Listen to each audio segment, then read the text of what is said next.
You know what I reckon? I reckon that lad's been killed by one of his mates. You know, been out on the piss, some joke gone wrong. Tried to wake him up the morning after the night before, dead. They've panicked and they've put him in the arcade. Why would they put him in the arcade? Because they nicked some keys the night before.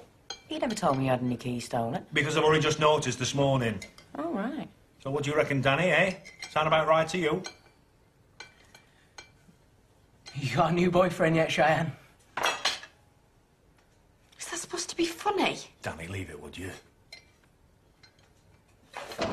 Cheyenne, love. Come on, finish your meal. Hey, you happy now? Oh, come on, Ripley. She should be able to laugh at herself.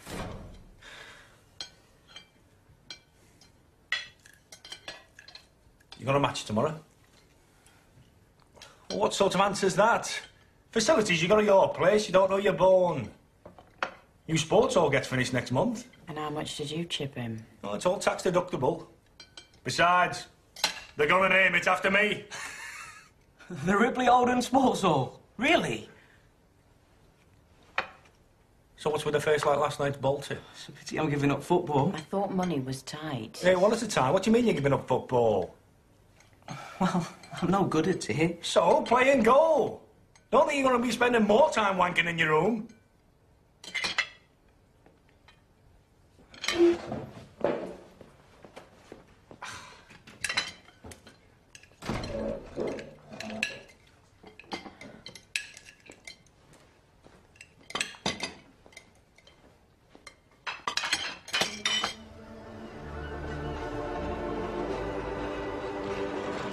Just come with me. Stay over here. What's the stand?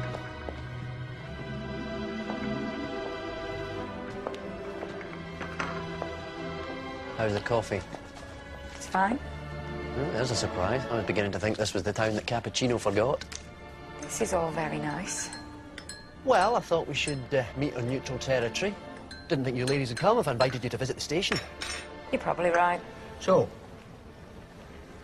do you recall this gentleman? No? No. You sure? He wasn't a customer of yours? Customer? Not heard it called that before. As far as I'm concerned, you're a service industry worker, just like me. Thanks. So, this blonde bombshell didn't come and see you Tuesday night? No, I'd have remembered. Would you? I read somewhere you never remember a client. About how you protect your inner self in a psychological suit of armour kind of thing. Except when they die, and it tends to stay with you. Who says he died? I heard someone died, and then I get invited to neutral ground and a policeman shows me a photo, so...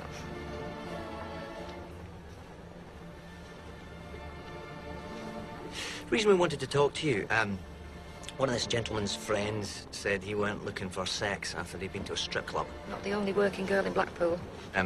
Well, I can see that, but he was seen around the flat you work from. If it was, he didn't find me. I'm sure you want to tell me no, are you? Off the record. Yeah. It's your final answer? No. Never seen him before in my life.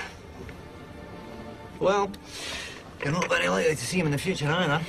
Not unless his parents invite you to the funeral.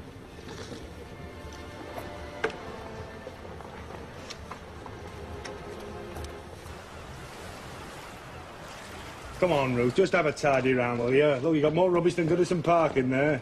Bloody hell. I come with good news. Forensics are about done here. You can reopen whenever you like. Well, about time. I hate seeing machines without a punter. It's like watching widows dancing on their own. What was the point inside?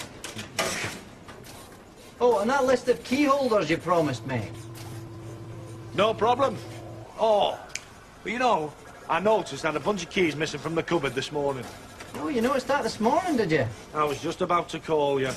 Front grille, door, and the alarm code was written on the key fob.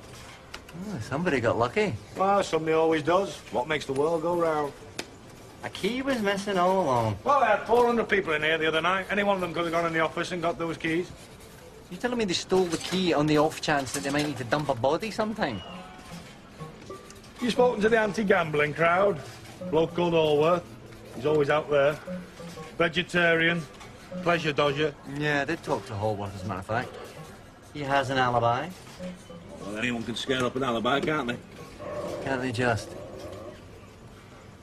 You'll be glad to know yours checks out. Jim Albright has vouched for you. Good. Pity you can't vouch for your son, Danny, too.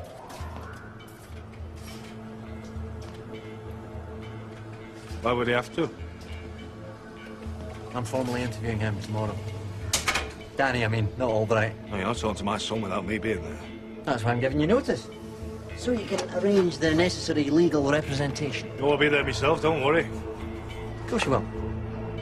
Any good father would want to be.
Hello again.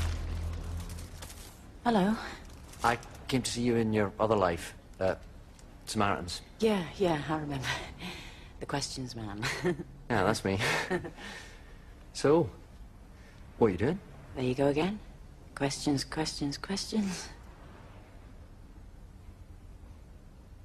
Oh, I'm just shopping. Right. I see you like tofu, then.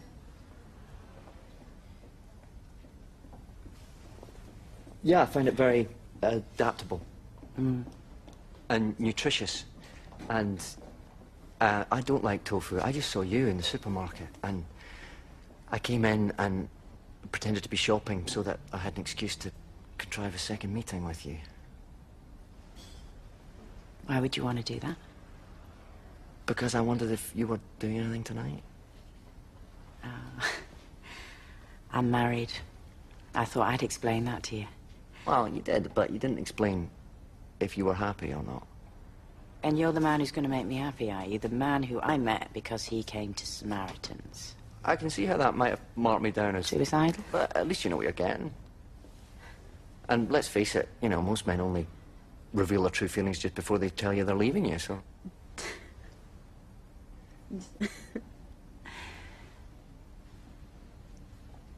It really wouldn't be a good idea.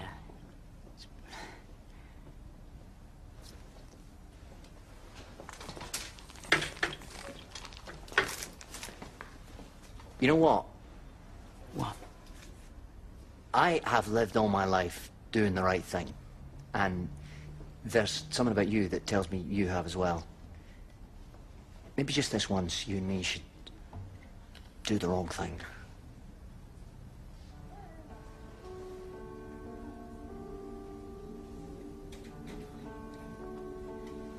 It's not going to happen.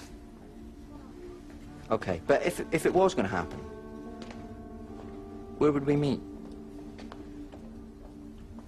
A bar called Funny Girls, 8:30.